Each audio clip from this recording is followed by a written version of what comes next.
Here we are right after the summer solstice, and this is more of the summer garden.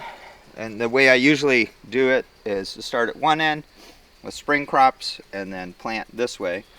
So I guess top to bottom potatoes that I planted about May 1st, and you can see they're starting to flower, and you can pull young potatoes anytime after they start to flower. However, if you want them to store it all, you wait, because the skins toughen up.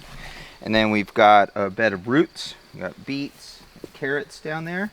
I just finished hand weeding carrots, and anybody that's hand weeded carrots, you know how difficult it is.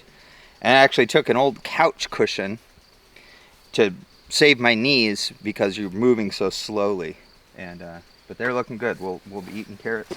Over here we've kind of got a little smorgasbord of different things. There's a tomato. This one's called Dragon Eye, and I trialed it last year, and I have some more plants here for food and eating. This is a gene pool of a dahlia that my friend Frank Morton developed called Giant Hybrid Dahlia. I started that from seed. And this is apricot sunrise straw flower, and this is a seed crop, but we'll definitely get some flowers out of it. And then celery. And celery is a tricky plant to grow because it takes a long time. It needs a lot of fertility, but these are getting up and going. And what I love about celery is it's in the garden for a long time, you know. So these we'll actually be eating these still in April of next year. And so they're in the same family as these carrots over here, the Apiaceae family, all of which are kind of difficult to germinate and grow slowly. We'll hop over here, and if you remember the other video where I had an empty bed and we showed you just how quick you could fill a bed, and we put in some tomatoes. There's young basil plants here that'll fill that gap. These are dragon tongue wax bush beans. We've got some peppers here. There's a tomato that didn't look very good. So this is a good example of, even when you're good at it. I need to get in and trellis these, but see, look at how good that one looks. This one here, I don't know what happened. It just it's not dead, but maybe it got disease or something. So that's why you always plant more than you need. Some summer squash that we started from seed. These might be a couple different varieties. You can see the this is a cool example. Look at guttation. See how the plant shed water on the outside, but it's dry in the middle. And that's from dew last night.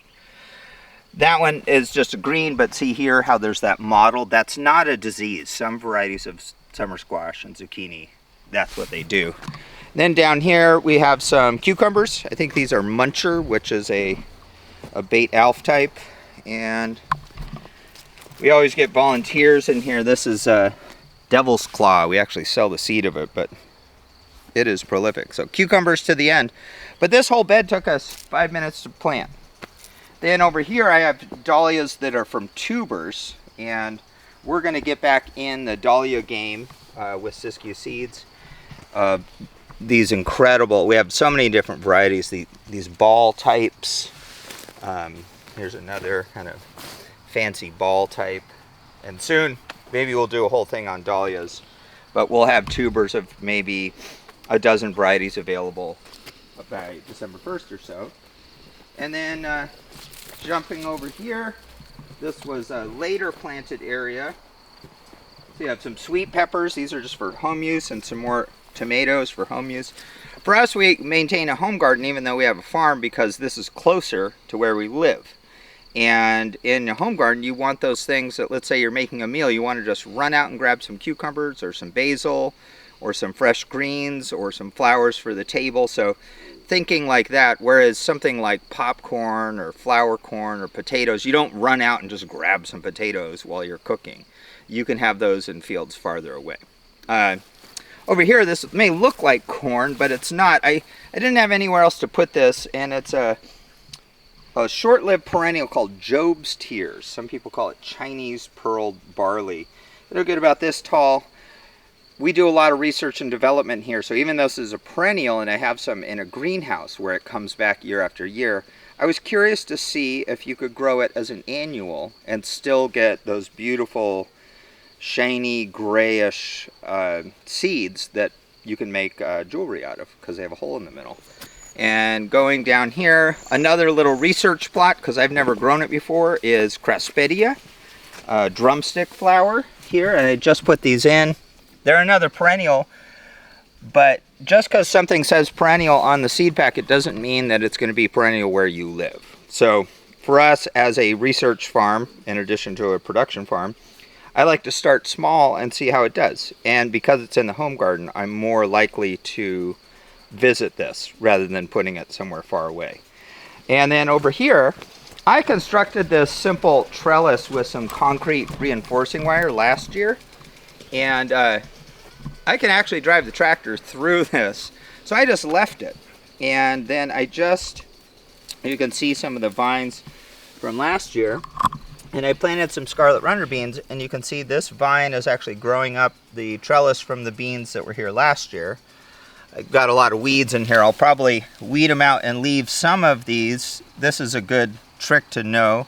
Like that is it's a type of amaranth. I can't tell at this point whether it's the Hopi red dye or elephant head, but they volunteer prolifically, so I'm going to weed around it and leave one there because this bean may actually grow up it because they get tall. Comfrey is a weed for us I'm not too fond of. Here's some rhizome weed that I'm not fond of either. If any of you have this stuff, you know what I'm talking about. And here's an artichoke coming volunteering. I think I have some empty space here that I need to figure out what to plant. I might get rid of that grass and grow some more beans up the trellis or something like that. But I'm pretty sure I have potatoes about in here. I planted another wave of potatoes. And there's an interesting thing I noticed just yesterday, because we just got into selling potatoes for planting. Not that we grew, but our buddy Greg up at Irish Eyes in Eastern Washington. And so we have a few different varieties that I'm growing, and I want to get to know them. This one's called Huckleberry Gold. It's just now coming up. See, that's what you look for, and it's got a little purple in it. Again, we've got comfrey as a weed. But if you look down the row a little bit, right there, this one's called Purple Majesty. And look at all the purple coloration in the foliage.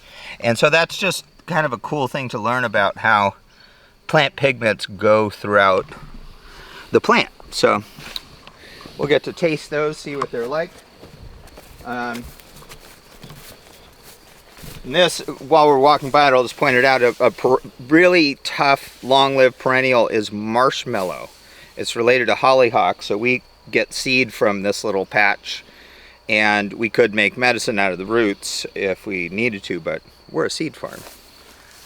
So then, getting over here, this is a plot where I've got a perennial bed. I got some gladiolas, some asparagus. I've tried to establish, I'm working on it, some, this is our purple tree collard, but you can see the chickens are doing a really good job pruning it. So we have some free-range chickens, and I don't really like they're in here, but c'est la vie, I gotta get them under control. This is a plant we saved for seed that's a perennial. I like to grow these kind of things at the end of the bed.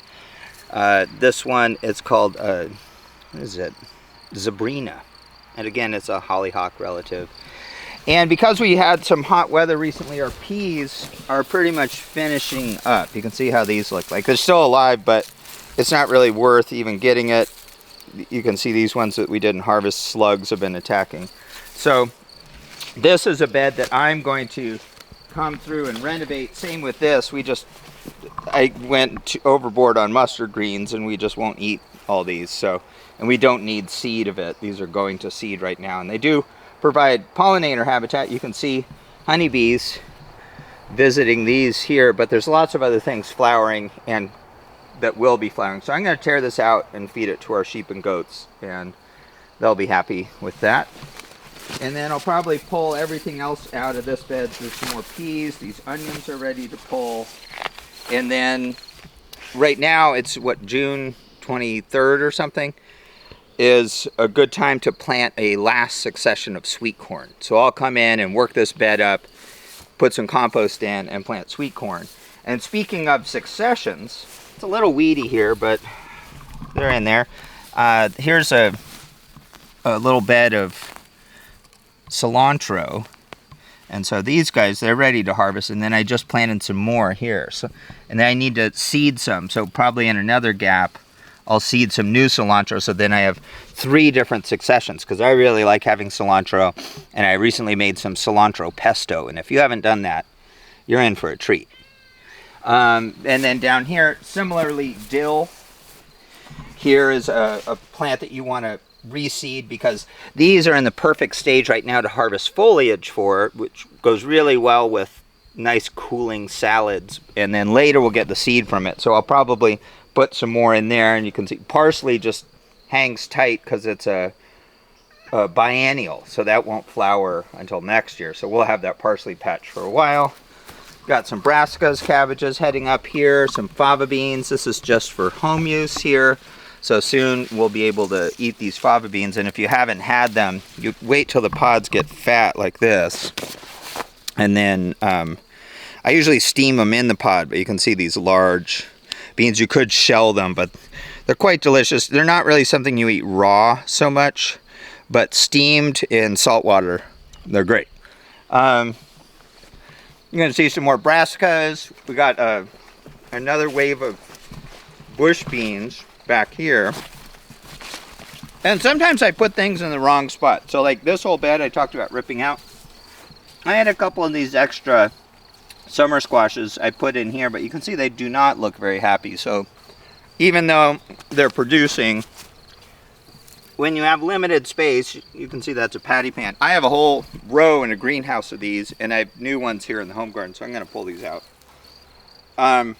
Here's these bush beans. And again, back to the notion of successions, you can see these ones are planted earlier. And I'm actually noticing some kind of disease. It almost looks like frost. I don't know what happened there. The tips of these ones. These ones were probably planted a month ago, and then these ones about 2 weeks ago. And it's time to plant another succession if we want to have them continually. And then here's a bed of sweet corn. And it's not even 4th of July, and it's waist high. I probably seeded this May 1st or something, and it's looking really good.